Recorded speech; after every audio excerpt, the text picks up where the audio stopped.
शांति और खुशी हर किसी को चाहिए होती है, लेकिन केवल उन्हें ही प्राप्त होती है जो अपने सपनों के लिए त्याग करना जानता है।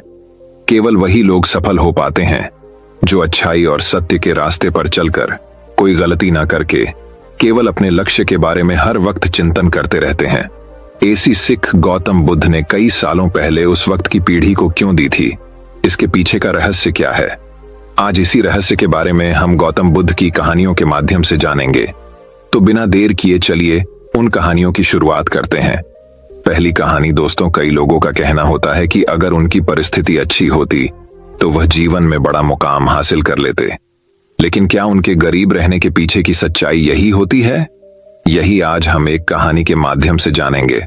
दोस्तों, बहुत समय पहले की बात है। पुराने गुरुकुल में एक सुबह एक गुरु अपने शिष्यों को प्रवचन दे रहे थे। वो शिष्यों से कह रहे थे कि जब कभी भी आप शांत मन से बैठकर सोचेंगे तो आप यह महसूस करेंगे कि ये ब्रह्मांड, ये प्रकृति, ये सबको समान रूप से अवसर देती है। या हर एक के लिए अपार संभावनाएं हैं, अथाह भंडार है जो जितना चाहे ले सकता है। लेकिन साथ ही साथ आप यह भी महसूस करेंगे कि हमें लेना नहीं आता, हमें हासिल करना नहीं आता, क्योंकि किसी भी चीज को हासिल करने का एक तरीका होता है, एक विधि होती है, और कुछ ऐसे सूक्ष्म रहस्य है जिनका अभ्यास करना ही उस सफलता का आधार होता है, उस सफलता को पाने का सही तरीका होता है। कौन है ऐसा जो सफल नहीं होना चाहता? कौन है ऐसा जो खुश नहीं रहना चाहता? मगर फिर वो ऐसी कौन सी चीज है जो हमें ये सब पाने से रोकती है? वो है हमारे खुद के नकारात्मक विचार, वो है हमारी खुद से होने वाली नकारात्मक बातचीत। और हमारा मन खुद ही ऐसे विचार पैदा करता रहता है जो हमारे आत्मविश्वास को कमजोर बना देता है और हमें विश्वास दिला देता है कि हम उस सफलता के लायक नहीं। और यही वह सूक्ष्म रहस्य है, अपने मन में चल रहे विचारों को एक सही दिशा देना, उन्हें नकारात्मक से सकारात्मक की ओर मोड़ना, खुद से की जाने वाली मानसिक बातचीत को सही करना और खुद पर विश्वास करना। गुरु ने आगे कहा, क्या आपके अंदर कुछ ऐसा है जो आपको मुश्किल से मुश्किल वक्त में भी हार नहीं मानी देता? लोग जब उदास और परेशान होते हैं तो अक्सर वो सब कर बैठते हैं जो उन्हें नहीं करना चाहिए। नकारात्मक भावनाओं की वजह से कई बार हमारे अंदर की बुराई बाहर आ जाती है और हम गलत कदम उठा लेते हैं। गुरु ये सब बोल ही रहे थे कि तभी एक शिष्य खड़ा होता है और गुरु से प्रश्न करता है, गुरुदेव, क्या आप हमें बता सकते हैं कि हमें अपने अंदर की बुराई और नकारात्मकता का सामना कैसे करना है और जिंदगी को सकारात्मक विचारों के साथ कैसे जीना है?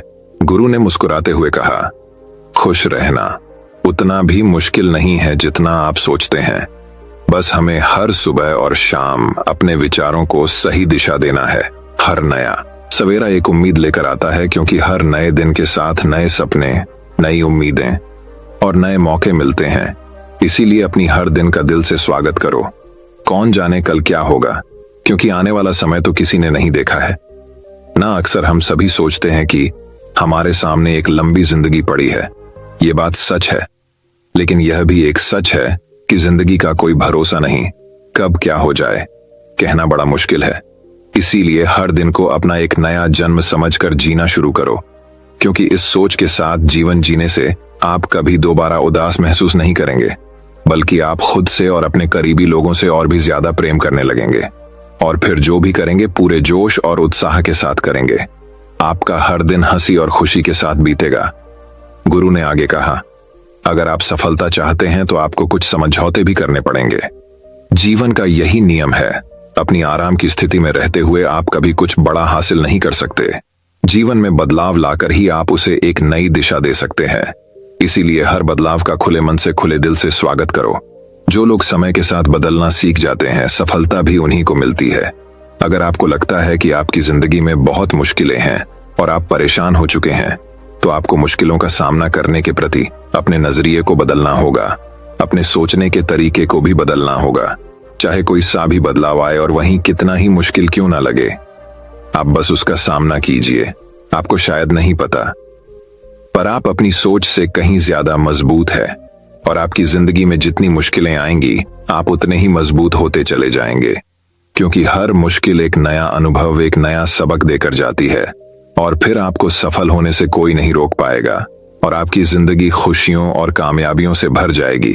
बुरे काम करके ये मत सोचो कि अब आपके साथ कुछ अच्छा होगा।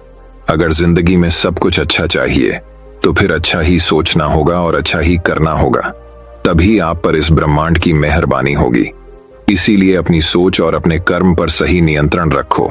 हम दुनिया को किस नजर से देखते हैं, यह काफी हद तक हमारी अपनी सोच पर निर्भर करता है। एक नकारात्मक मानसिकता वाले व्यक्ति को दुनिया में सिर्फ बुरा ही बुरा दिखता है, जबकि सकारात्मक सोच हमें जीवन के उन चीजों की अहमियत करवाती है जो अभी हमारे पास है और उस ब्रह्मांडीय शक्ति की कृपा से हमें मिली है। गुरु ने आगे कहा, अपने मन को शांत रखना सीखो। दिन भर की भाग दौड़ के बीच खुद को शांत रखने का कोई तो तरीका सीखो। एक शांत मन के साथ हमें अपने अंतरात्मा में झांकने का मौका मिलता है और हम खुद से ही सवाल जवाब करते हैं, जैसे कि मैं कौन हूं, मेरे जीवन का उद्देश्य क्या है, क्या मैं एक अच्छा इंसान हूं, क्या मैं एक अच्छा पिता या पति हूं, या क्या मैं एक अच्छा बच्चा हूं। आप जितनी गहराई से अपने अंदर झांकेंगे उतना ही ज्यादा खुद को जान जाएंगे। आप अपने आसपास की चीजों को समझने लगेंगे, लोगों का स्वभाव और उनको समझने लगेंगे। फिर आप चीजों और लोगों को लेकर बात बात पर परेशान और उदास होना छोड़ देंगे। आपको यह एहसास होने लगेगा कि आपके किसी भी काम का क्या असर पड़ेगा। किसी भी काम से अगर आपको दुख पहुंचे तो उस काम को मत कीजिए और जो चीज खुशी दे उसे जरूर कीजिए। फिर देखिए आपकी जिंदगी में कैसा ठहराव आता है। हमें जिंदगी एक बार ही मिलती है तो क्यों ना इसे भरपूर तरीके से जिए। जो दिल करे वो करो, खुद को बंदरों में मत बांधो, लेकिन हाँ, इस बात का भी ध्यान रखो कि वो मनमानी ना हो, बुद्धिमानी हो और आपके भीतर की आवाज हो। इसीलिए कुछ भी करने से पहले अपनी अंतरात्मा की आवाज सुनो। आपके दिल की चाहत कुछ भी हो सकती है, जैसे कोई नया व्यापार शुरू करना, किसी नए शहर में जाकर अपनी किस्मत आजमाना या फिर कुछ महत्वपूर्ण हासिल करना। जो भी आपके दिल में है उसे पाने के लिए कम से कम एक बार अपना संपूर्ण प्रयास जरूर करो। ये मत सोचो कि इसका परिणाम क्या होगा, जो मन में है बस उसे कर डालो। अक्सर हम उधेड़बन में फंस जाते हैं क्योंकि हमारा दिल कुछ कहता है और दिमाग कुछ और, लेकिन प्रयास करने पर ज्यादा से ज्यादा आपके साथ क्या हो सकता है, यही ना कि आपको सफलता नहीं मिलेगी। गुरु ने आगे कहा, लेकिन कम से कम आपको इस बात का पछतावा तो नहीं रहेगा कि आपने कोशिश नहीं की। कुछ ना करने से तो बेहतर है कि हम उस काम को करके उसमें असफल हो जाएं। गुरु ने आगे कहा, आपकी अंतरात्मा आपकी भलाई चाहती है। इसकी आवाज को कभी भी नजरअंदाज मत करो, क्योंकि अंदर से आने वाली आवाज ही हमें सफलता के रास्ते पर ले जाती है। जब भी आप कुछ गलत सोचते हैं या करते हैं तो सबसे पहले अंदर की आवाज ही आपको टोकती है, गलत करने से रोकती है। कभी सोचा है ऐसा क्यों? क्योंकि ये हमेशा हमारा भला चाहती है। यही तो ऊपर वाले का दिया हुआ सबसे अनमोल उपहार है हमारे पास, जिसे हम समझ या बुद्धिमत्ता कहते हैं। अगर जिंदगी की खूबसूरती को समझना है तो अपने अंदर झांक कर देखो। ये देखो कि तुम्हारे पास क्या क्या है और तुमने अपने जीवन में कितना कुछ हासिल किया है। जिंदगी की सुंदरता को आप केवल तभी महसूस कर पाएंगे जब आप धन्यवाद के भाव से भरे रहेंगे, बजाय यह सोचकर दुखी होने के कि हमारे पास क्या नहीं है। यह सोचकर खुश रहो कि हमारे पास कितना कुछ है और इसी संतोष की भावना और शांत मन के साथ अपना प्रयास जारी रखो। इतना कहने के बाद गुरु कुछ देर के लिए मौन रहे और फिर कहना शुरू किया, क्या आप जानते हैं शब्द तलवार से ज्यादा ताकतवर होते हैं, इसीलिए शब्दों का उपयोग सोच समझकर करना होता है। ऐसी बात करने से बचो जो किसी दूसरे को बुरी लगे। साफ और स्पष्ट राय रखना अच्छी बात है, लेकिन किसी को ऐसी बात मत बोलो जो उसे अंदर तक चुभ जाए।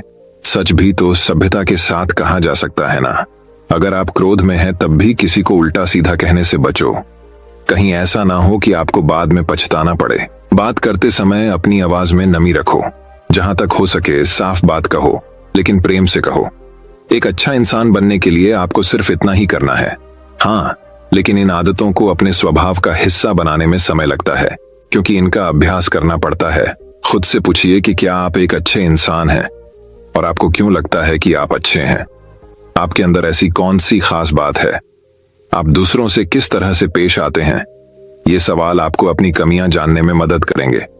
शुरुआत में हो सकता है खुद से ऐसे सवाल जवाब करना आपको अजीब लगे, लेकिन खुद से ऐसे सवाल करते रहिए और खुद को विनम्र वो अंदर से शांत रखने का प्रयास करेंगे। अगर एक इंसान के रूप में आपको अपने अंदर सुधार लाना है तो अपनी कमियों को पहचान कर उन्हें दूर करना ही होगा। गुरु ने आगे कहा, दुनिया में प्रेम से बढ़कर कुछ भी नहीं है। प्रेम आपको आबाद भी कर सकता है, और ये आपको बर्बाद भी कर सकता है। हालांकि प्रेम को ना समझना ही बर्बाद करेगा, क्योंकि प्रेम तो बड़ी पवित्र चीज है। प्रेम ही ईश्वर है। ऐसा कहा जाता है, अपना नियम बना लो कि आपके अंदर सबके लिए प्रेम और करुणा हो। जिससे दिल में प्रेम होता है, वहीं दिल आबाद होता है। जितना प्यार आप बांटेंगे, उतना ही आपके पास लौट कर आएगा। जिसके दिल में प्रेम और करुणा है, वह कभी किसी के साथ बुरा कर ही नहीं सकता। उसके अंदर दूसरों के प्रति बुरी और नकारात्मक भावनाएं आ ही नहीं सकती। असल में प्रेम के अंदर वो ताकत है जो हमें गलत काम करने से रोकती है। गलत काम करके इंसान कभी चैन से नहीं रह सकता। उसके अंदर हमेशा एक डर और पश्चाताप रहता है। गलत काम करना छोड़ दो, फिर देखो आपको इतनी बेहिसाब खुशी और संतुष्टि मिलेगी कि आपकी पूरी जिंदगी चैन से गुजरेगी। जो लोग स्वार्थी और धोखेबाज होते हैं, खुशियां उनसे दूर भागती है। वो चाहे कितना ही खुश रहने का दिखावा कर लें, लेकिन अंदर से वो हमेशा दुखी ही रहते हैं।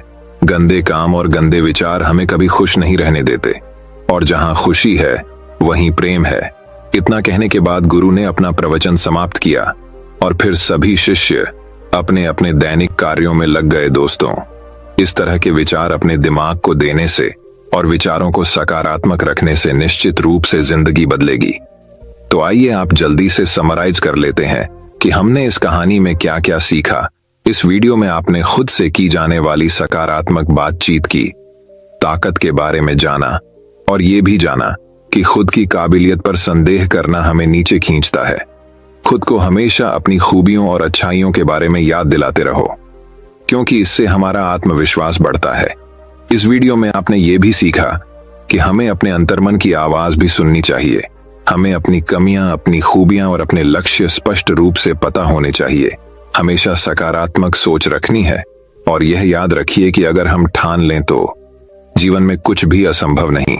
आपने इस कहानी में अच्छाई की और एक अच्छा इंसान बनने की अहमियत के बारे में भी जाना। असल में अच्छा होना सफल होने से भी ज्यादा जरूरी है। दुनिया में पहले से ही काफी बुराइयां हैं, और हमारे अंदर की बुराई हमें मानसिक और शारीरिक दोनों तरफ से कमजोर बनाती है। इसीलिए जितना हो सके अपने मन और विचार दोनों पवित्र रखो। अच्छा सोचो, अच्छा करो, और अपने अंदर की बुराई को सिर पर मत उठने दो। ये सब करना हमारे ऊपर ही तो है। जहां भी जाओ, लोगों का भला करने का प्रयास करो, क्योंकि इससे जो खुशी मिलती है वो कभी फीकी नहीं पड़ती। इस दुनिया में अच्छे लोगों की बेहद कमी है, इसलिए जितना हो सके अच्छा सोचो और अच्छा करो। तो फिर देर किस बात की है? आज और अभी से अपने सपने पूरे करने में जुट जाओ। तो दोस्तों, अब चलिए हमारी दूसरी कहानी की शुरुआत करते हैं। दूसरी कहानी। दोस्तों, इस दुनिया में कई लोग ऐसे हैं जिन्हें दान देना बिल्कुल पसंद नहीं होता।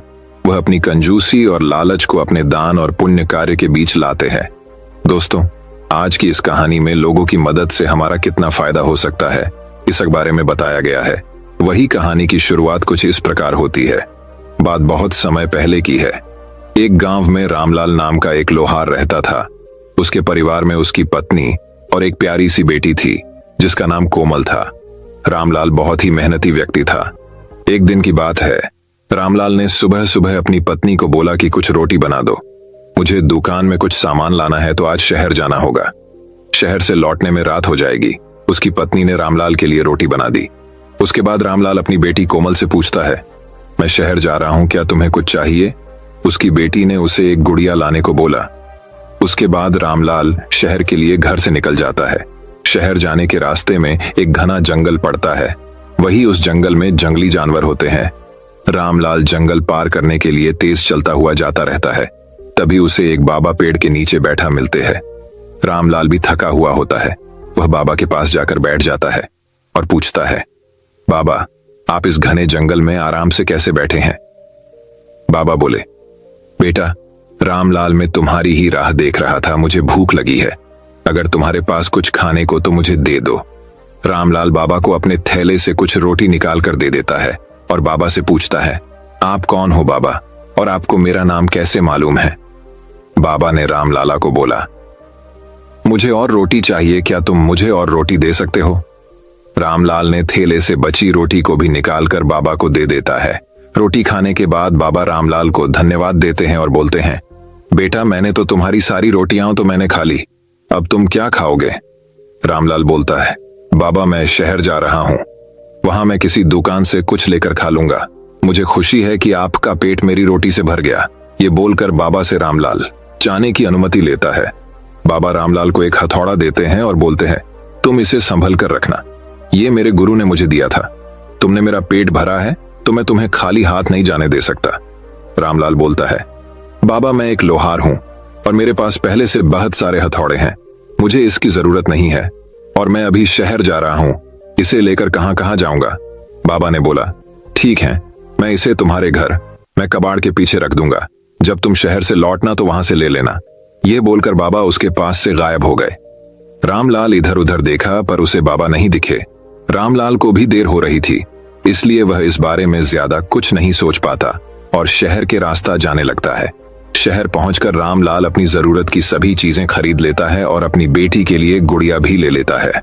फिर भी रामलाल के पास अभी काफी पैसे बचे होते हैं, इसलिए वह सोचता है पत्नी के लिए साड़ी भी ले, वह भी खुश हो जाएगी। यह सोचने के बाद बहुत ही सुंदर साड़ी ले लेता है। रामलाल कुछ खाना चाहता था पर उसका पेट उसे बिल्कुल भरा लग रहा था, जैसे कि उसने अभी अभी कुछ खाया हो। रामलाल शहर में अपना सारा काम खत्म कर घर के लिए चल देता है।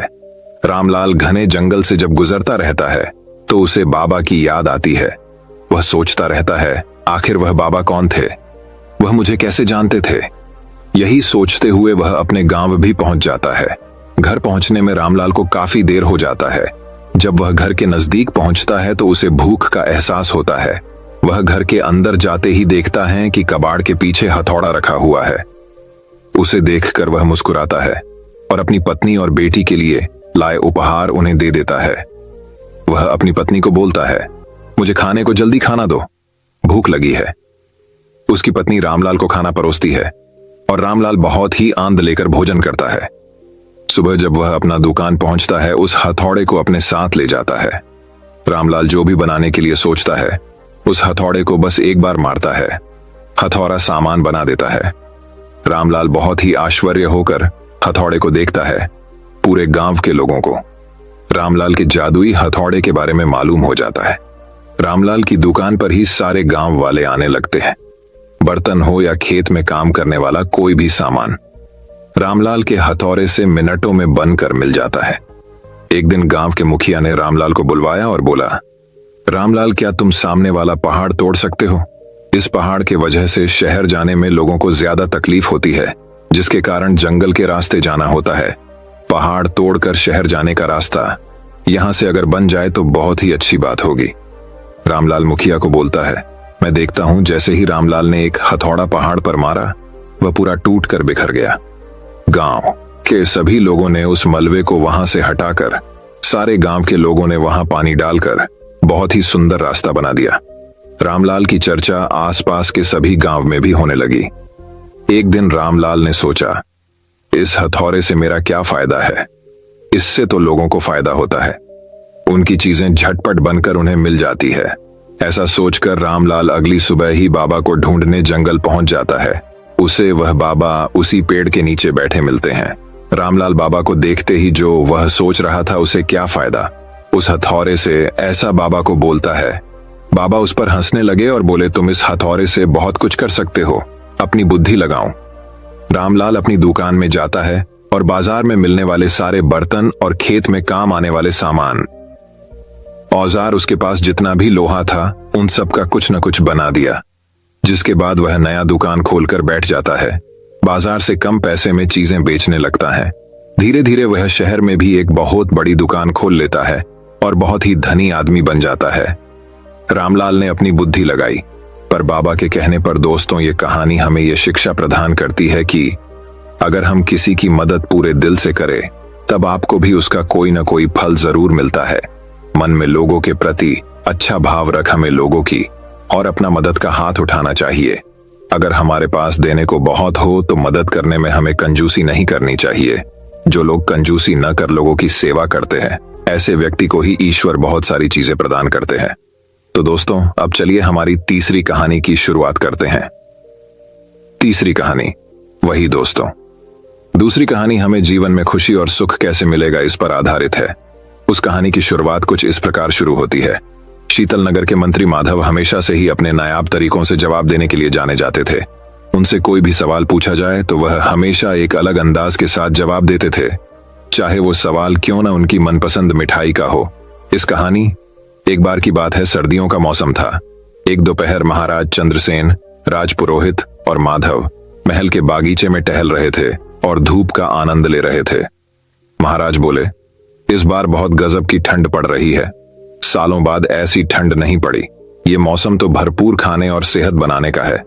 क्यों राजपुरोहित जी, क्या कहते हैं? राजपुरोहित ने जवाब दिया, बिल्कुल सही कह रहे हैं महाराज। आप इस मौसम में मीठा खाना काफी लाभदायक होता है। जैसे ढेर सारे सूखे मेवे, फल और मिठाइयां खाने का मजा ही अलग होता है।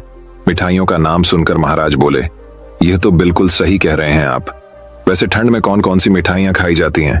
राजपुरोहित बोले, महाराज सूखे मेवों की बनी ढेर सारी मिठाइयां जैसे काजू कतली, बर्फी, हलवा, गुलाब जामुन, ये हमारे शरीर को गर्म रखने में काफी मदद करती है ताकि हमें ठंड छू ना सके। ऐसी और भी कई मिठाइयां हैं जो हम ठंड में खा सकते हैं। यह सुनकर महाराज हंसने लगे और माधव की तरफ मुड़कर बोले, आप बताइए माधव, आपको ठंड में कौन सी मिठाई पसंद है? इस पर तेनाली ने जवाब दिया, महाराज, राजपुरोहित जी, आप दोनों रात को मेरे साथ महल के बाहर चलिए, मैं आपको अपनी मनपसंद मिठाई खिला दूंगा। महाराज बोले, आपको जो मिठाई पसंद है हमें बताइए, हम महल में ही बनवा देंगे। माधव बोले, नहीं महाराज, वह मिठाई यहां किसी को बनानी नहीं आएगी। आपको मेरे साथ खाने के लिए बाहर ही चलना होगा। महाराज ने हंसकर कहा, चलिए ठीक है, आज रात को ही खाना खाने के बाद हम आपकी मनपसंद मिठाई खाने आपके साथ चलेंगे। रात को खाना खाने के बाद महाराज और राजपुरोहित ने साधारण कपड़े पहने और चुपचाप महल से निकलकर माधव के साथ चल पड़े। गांव पार करके खेतों में बहुत दूर तक चलने के बाद महाराज बोले, हमें और कितना चलना पड़ेगा माधव? आज तो तुमने हमें थका दिया है। माधव ने उत्तर दिया, बस कुछ ही दूर और है महाराज। जब वो लोग खेतों के बीच पहुंचे तो उन्हें मिठाई की खुशबू आने लगी।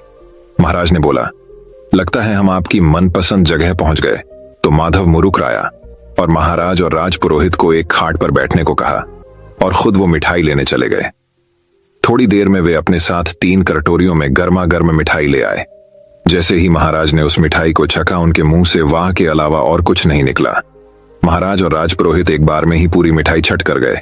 इसके बाद दोनों ने माधव से कहा, मजा आ गया। क्या थी ये मिठाई? हमने ये पहले कभी नहीं खाई है। महाराज की बात पर माधव मुस्कुराए और बोले, महाराज ये गुड़ था। यहाँ आसपास गन्नों का खेत है और किसान उसी से यहाँ रात को गुड़ बनाते हैं। मुझे यहाँ आकर गर्मा गर्म गुड़ खाना बहुत पसंद है। मेरा मानना है कि गर्मा गर्म गुड़ भी बेहतरीन मिठाई से कम नहीं होता है और गुड़ हमारे शरीर को अंदर से गर्म रखता है। गुड़ खाने से कई फायदे भी हैं।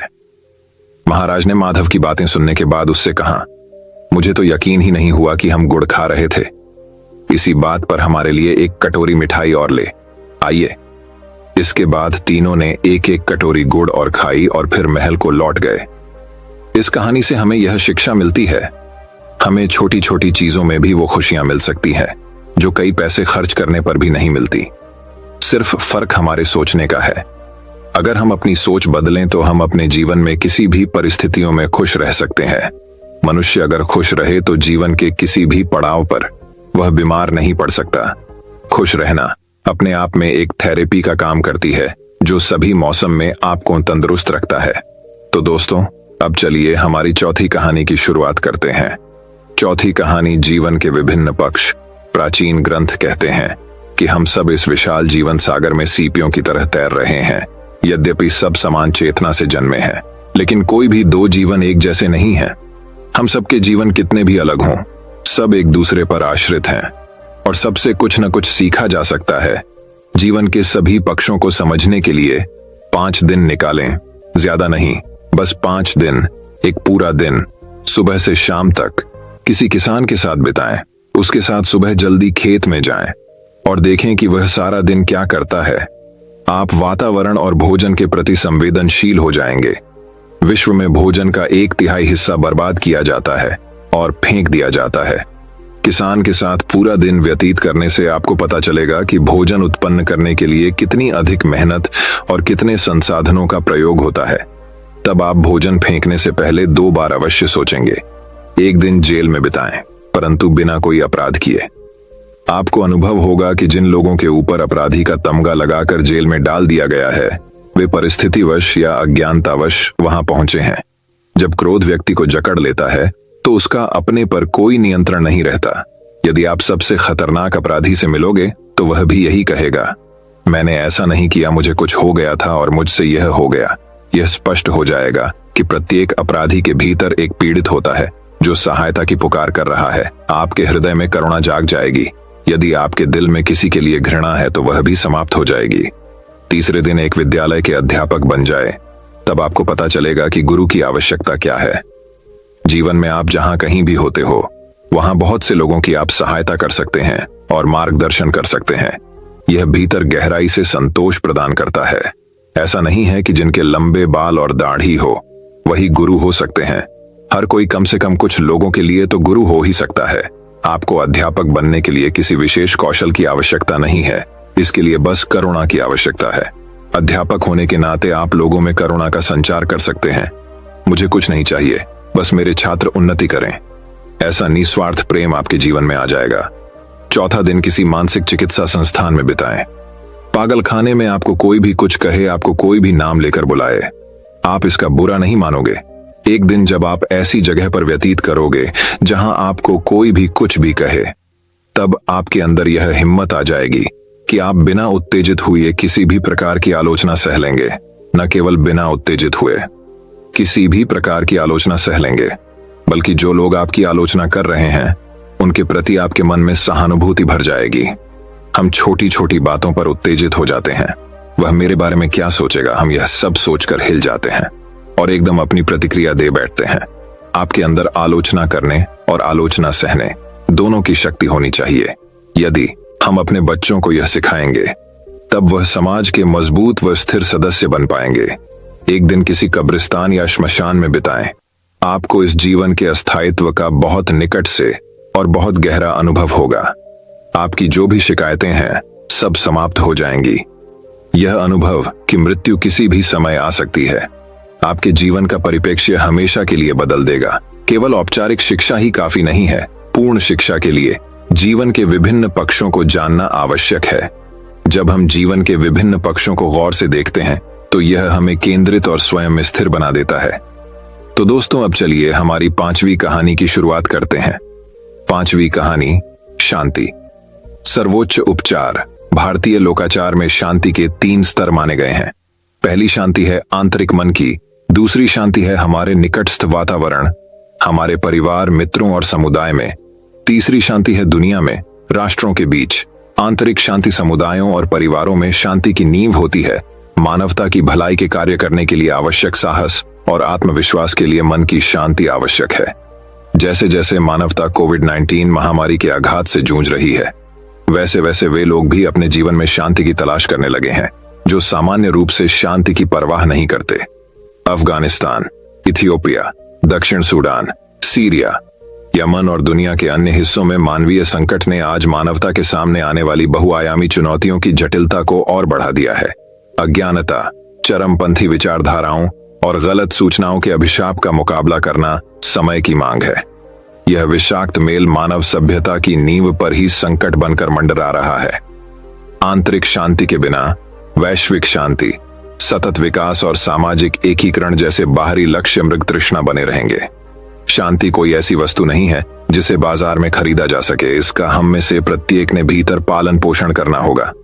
आंतरिक शांति पाने में मुख्य बाधा मन में तनाव है। आज युवा और बुजुर्ग समान रूप से अभूतपूर्व पैमाने पर तनाव, अकेलापन और चिंता का अनुभव कर रहे हैं। अवसाद और मानसिक स्वास्थ्य एक वैश्विक चिंता बन गए हैं, दुर्भाग्य से न तो घर पर और न ही विद्यालय में।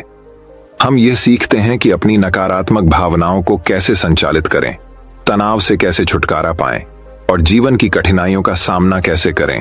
तनाव और आक्रामकता का आपस में सीधा संबंध है।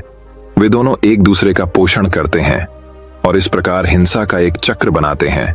वहीं दूसरी ओर आंतरिक शांति हमें शक्ति देती है जो रचनात्मक मानसिकता के साथ चुनौतियों का सामना करने में सहायक होती है। विश्व शांति केवल उच्च स्तरीय नीतियों को लागू करने से नहीं आ सकती है। शांतिपूर्ण विश्व का निर्माण तो शांतिपूर्ण व्यक्ति ही कर सकते हैं। आंतरिक शांति वाला व्यक्ति अपने संपर्क में आने वालों पर सकारात्मक, प्रभाव डालने में सक्षम होता है और इस प्रकार समाज में शांति स्थापित करता है। एक व्याकुल मन समाधान नहीं खोज सकता, यह अपने ही भार में झुक जाता है और समस्या को और जटिल बना देता है। इस कठिन समय में आंतरिक शांति पहले से कहीं अधिक महत्वपूर्ण हो गई है। हमें अपनी समस्याओं को चुनौतियों के रूप में देखने और उन्हें अवसरों में बदलने की ऊर्जा और ज्ञान होना चाहिए। शायद यह प्रतिरोध क्षमता और ज्ञान ही है जिसने जीवन को विकसित किया और उसे पृथ्वी पर सबसे कठिन परिस्थितियों पर विजय प्राप्त करने में सक्षम बनाया है। दुनिया भर की संस्कृति ऐसे लोगों के उदाहरणों से भरी पड़ी है जिन्होंने समाज के भलाई के लिए संकट को अवसरों में बदल दिया। अब जबकि मानवता पुनः परिवर्तन और रूपांतरण के चौराहे पर है, हमें प्रत्येक व्यक्ति के भीतर शांति का आह्वान करने की आवश्यकता है, जो हमें वर्तमान संकट को साहस, आत्मविश्वास और करुणा के साथ पार करने में सहायक होगी। आंतरिक शांति ही वह आधार है जिस पर हम दुनिया में सुधार और राहत के लिए आवश्यक शक्ति और प्रतिबद्धता को पा सकते हैं। दोस्तों, मैं उम्मीद करता हूं कि यह कहानी सुनने से आपके जीवन में अच्छे बदलाव आए होंगे। आपको इस वीडियो से क्या सीखने मिला ये कमेंट करके जरूर बताइए और अपने परिवार, दोस्तों या आपके करीबी इंसान के साथ ये कहानी शेयर करके उन्हें भी इस ज्ञान से परिचित करवाए। बाकी अगर आपको ये वीडियो दिल से अच्छी लगी हो तभी इस वीडियो को लाइक कर देना और आपने अब तक इस चैनल को सब्सक्राइब न किया हो तो चैनल को सब्सक्राइब भी जरूर कर देना। आपका हर दिन शुभ हो और खुशियों से आपका जीवन भरा रहे। धन्यवाद। नमो बुद्धाय।